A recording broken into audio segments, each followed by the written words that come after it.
Something utterly disturbing is going on, and I'm about to open your eyes to this vile plague that's all around us. And after you watch this video all the way to the end, you're suddenly going to notice it everywhere around you. You're going to be appalled at how you may not have even been aware of it yourself.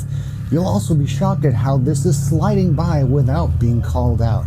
I aim to change that. You may have noticed that my Agatha coverage suddenly came to an end. Part of it was because the show is as boring as watching your grandma shop for used office furniture, even with Aubrey Plaza, but also because the show is blatantly emblematic of a larger problem that's been going on in Hollywood for quite a number of years now. Some call it moral relativism. I call it glorifying evil.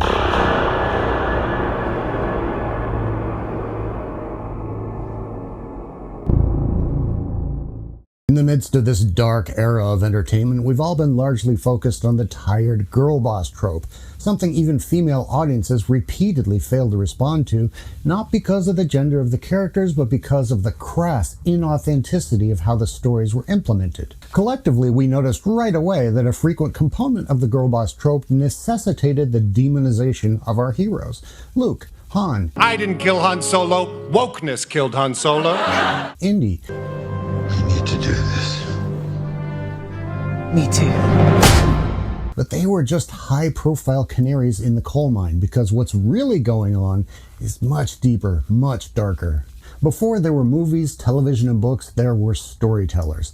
They were the keepers of our mythology. They were a critical component to our sense of morality, of teaching children the value of good, the reality of evil, and the virtue in making the hard choice to stand against evil in all of its forms. They were the first teachers, and these were the most important lessons of life. And of course, as we all know, media of all kinds took over that role, and these valuable lessons continued in dramatic new forms. We cheered when good triumphed over evil. We booed when evil had the upper hand, but that made us cheer all the more louder when the good had to dig in deeper to win the day. But then something changed. Subtle at first, partially masked by the girl boss trope, but now that that veneer has started to slide away like a yogurt face mask in Death Valley, the rot underneath is fully exposed. Hollywood has been openly celebrating evil.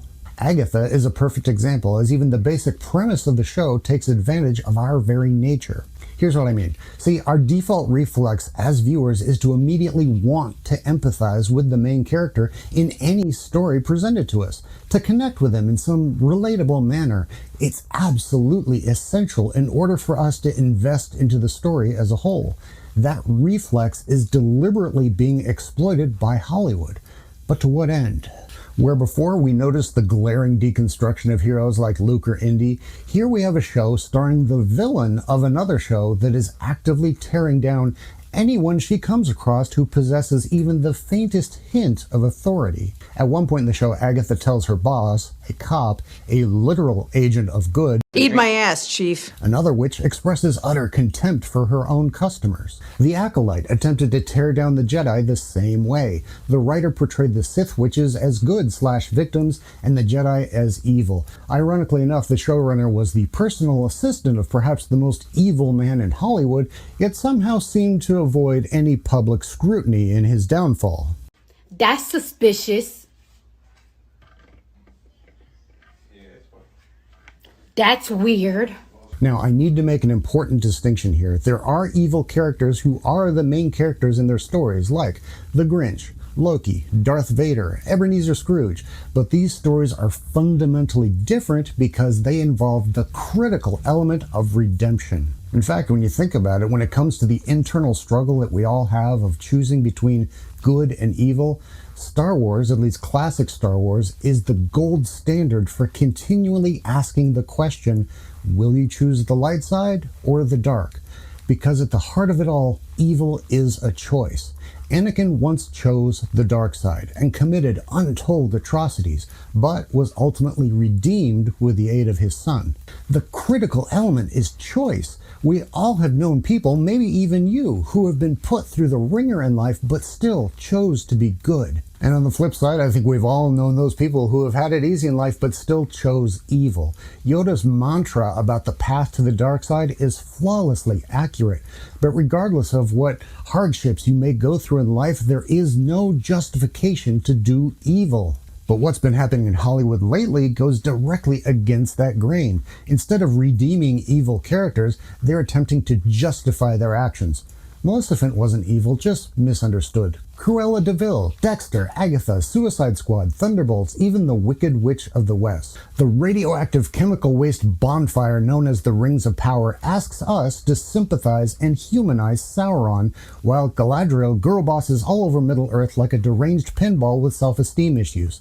It asks us to believe that orcs live in a nuclear family, and they just want to live in peace. This is utterly deranged. Tolkien, just like Lucas, had a very clear vision for the line between good and evil, and just like the storytellers of old, understood the importance and value in teaching people, both young and old, but especially young, that there is evil in the world, and to recognize it when you see it and to fight against it. Some of you have asked me why I haven't covered Rings of Power on this channel. There, I just did. One step above the Acolyte. Let's never speak of this again. Hollywood is repeatedly trying to tell us that there is no good or evil, that it's all a matter of perspective. Not only is this false, it's outright dangerous. These modern Hollywood writers seem like they have a specific story they want to tell, and they're just dressing it up in whatever IPs they have available to them at the time, regardless if it makes sense. Because they know if they actually told the authentic story they really want to tell using their own characters, no one would watch it. Now, there are evil characters who have qualities we understand or relate to, like Walter White from Breaking Bad. Feeling like you're being crushed by the relentless wheels of an unfeeling society is something that touches us all. We can cheer his fight against the soulless machine, but at the end of the day, he is not the good guy, and the finale of the show properly reflected that. He lost his wife, he lost his child. His brother-in-law, a literal agent of good, again, was murdered in front of him, all because of the choices he made. Choices to do evil. Come on, it's even in the name of the show. Here's a fun recent example of a director who apparently fought against this trend by deliberately crafting a sequel designed to flop. In 2019, director Todd Phillips gave us Joker. Like the other examples, this film also has the feel of a completely different story, just wearing the Joker's clothes in order to get made. Well, actually, it already was another story, being a mix of Taxi Driver and King of Comedy, but I digress.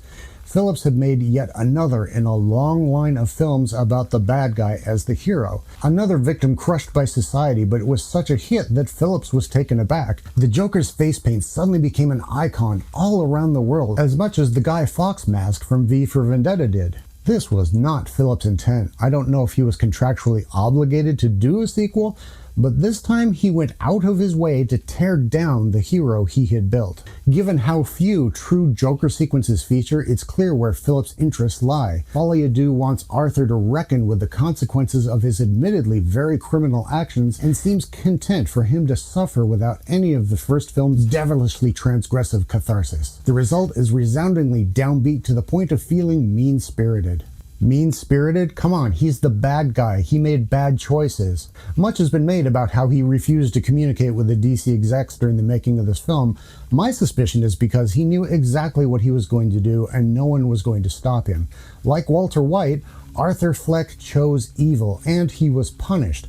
I don't think Phillips is upset at all that the film performed poorly. Mission accomplished. The purpose of moral relativism is to condition us to tolerate the intolerable.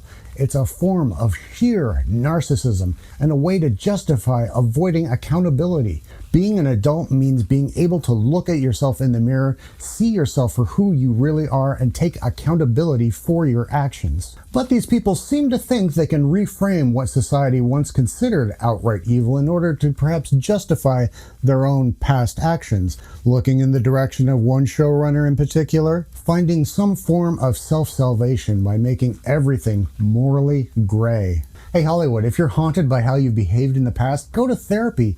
Don't inflict your issues on our favorite IPs and bankrupt the studios you work for. They're instead inflicting their twisted morality on us as a society, on our children, making them vulnerable to do true evil, not only damaging their ability to recognize it, but also damaging their ability to recognize it within themselves and to make the right choice to stop it, like Luke did, regardless of how tempting it may be to dive into evil. German-American historian and philosopher Hannah Arendt once said, and I'm paraphrasing here, "The constant lying is not aimed at making the people believe a lie, but at ensuring that no one believes anything anymore. A people who can no longer distinguish between the truth and lies cannot distinguish between right and wrong. And such a people, deprived of the power to think and judge, is, without knowing and willing it, completely subjected to the rule of lies. With such a people, you can do whatever you want." Our heroes have been torn down and trampled on. Heck, authority figures in general are ridiculed and debased.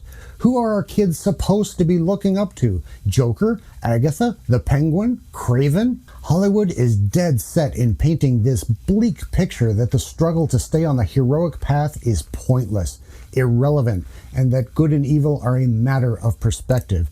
That's patently false, and the box office and streaming ratings generally reflect that, fortunately. So when do we turn the corner? Are we even going to turn the corner? Maybe Superman next year? One can only hope. And he's the perfect hero to lead the charge. I ask you, take a look around. Be aware of the content that's being fed to you and your children. Make a conscious choice not to support this crap. Spread the word. Spread this video. Do I seriously not get a single line in this episode? No. Stay fresh and stay good, cheese bags.